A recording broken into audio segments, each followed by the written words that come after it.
सवाल है कि आखिर बादल क्यों फटता है और इसका मतलब क्या होता है। दूसरा सवाल ये है कि आखिर पहाड़ी राज्यों में ही ये बादल क्यों फटते हैं।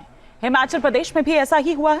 सवाल है कि आखिर बादल क्यों फटते हैं, इस रिपोर्ट के जरिए आपको दिखाते हैं।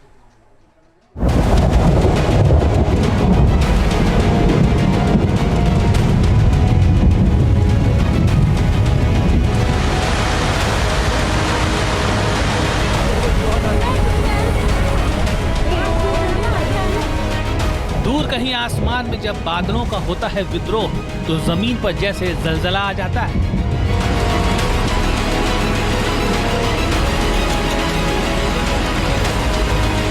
पहाड़ों में जब कुदरत का होता है खेल, तो शहर शहर गांव गांव मचता है कोहराम।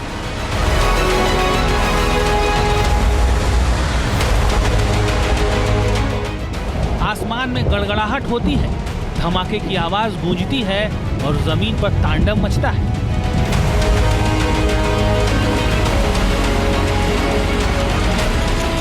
हिमाचल प्रदेश में यही तो हुआ था। आसमान में बादलों ने विद्रोह किया, गड़गड़ाहट की आवाजें गूंजी और जमीन पर पल भर में सब कुछ तबाह हो गया। इमारतें मलबे में तब्दील हो गईं, घरों की छतें उड़ गईं, सड़कें बह गईं, लोग चीखते रहे, चिल्लाते रहे, लेकिन आसमान से बरसती आफत थमी नहीं। सब कुछ अचानक हुआ था, किसी को कुछ समझ नहीं आया क्या हुआ, और जब तक समझ में आया सब कुछ बर्बाद हो चुका था। हम आपको बताएंगे बादल क्यों फटते हैं। पहाड़ी राज्यों जैसे कि हिमाचल प्रदेश, उत्तराखंड और जम्मू कश्मीर में ही ऐसा क्यों होता है। क्या वजह है साइंस और तकनीक वाले इस युग में हम इंसानों को इसकी भनक तक नहीं लगती, और जब लगती है तब तक काफी देर हो चुकी होती है। जब भी बादल फटने का जिक्र होता है तब कई लोग सोच में पड़ जाते हैं, ये बादल फटना क्या होता है। कई लोग तो कल्पना तक कर लेते हैं कि बादल एक गुब्बारे की तरह होता है और अचानक फट उठता है, जिससे जमीन पर तबाही बरसने लगती है। लेकिन ऐसा नहीं है। आसान शब्दों में समझिए, बादल फटना एक खतरनाक प्राकृतिक घटना है जिसमें अचानक बेहद तेज और भारी बारिश होती है। इसकी तीव्रता और तबाही अक्सर भयानक होती है। जब गर्म हवा नीचे से ऊपर की ओर जाती है तो बादलों में बहुत ज्यादा नमी जमा हो जाती है। ऊपर की ओर जाने वाली हवा कमजोर हो जाती है, तब बादल में जमा ढेर सारा पानी एक साथ तेजी से जमीन पर गिर जाता है। इसलिए इसे बादल फटना या क्लाउड बर्स्ट कहा जाता है। बादल फटने की घटना अक्सर समुद्र तल से 1000 से 2500 मीटर की ऊंचाई पर होती है। फटने वाले बादल को क्यूमुलोनिम्बस बादल कहते हैं। इस तरह के बादल भारी बारिश के लिए जिम्मेदार होते हैं। पानी की छोटी छोटी बूंदें आपस में मिलकर बड़ी बूंदों में तब्दील हो जाती हैं। नमी की वजह से बादल भारी हो जाते हैं और फिर एक ही जगह सारा पानी गिरा देते हैं। 60 मिनट के अंदर जब 100 सेंटीमीटर से ज्यादा की बारिश होती है, ये इतनी तेज होती है कि बाढ़, भूस्खलन और भारी तबाही की वजह बन जाती है। जलवायु जो है वो ऊपर की तरफ, जो अपर करंट जिसे बोलते हैं, वो बहुत तेज हो जाते हैं और बहुत भारी हो जाते हैं। और जब वो ऊपर की तरफ उठते हैं तो रेन ड्रॉप्स को, बारिश की बूंदों को और भी बड़ा कर देते हैं और नीचे आने से रोकते हैं। पर जब ये वीक होते हैं तब बारिश और भी ज्यादा होती है।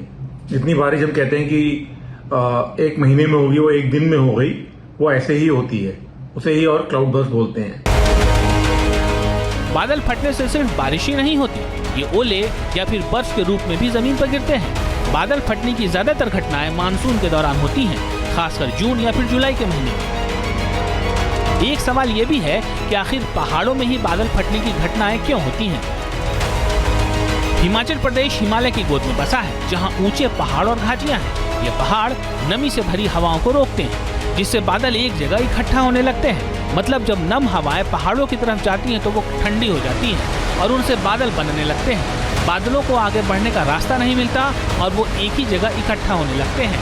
फिर वही प्रक्रिया शुरू होती है, यानी गर्म हवाएं जब इन बादलों से टकराती हैं तो एक साथ भारी बारिश होने लगती है, जिसे बादल फटना कहते हैं।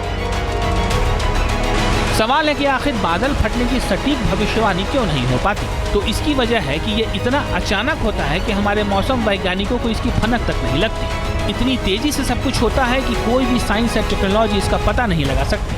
हाँ, इतना जरूर है कि मौसम विज्ञान में बारिश होने की भविष्यवाणी की जाती रही है।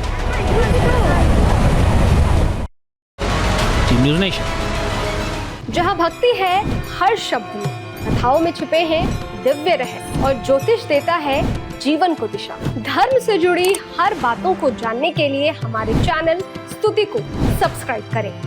चैनल पर जाने के लिए इस लिंक पर क्लिक करें।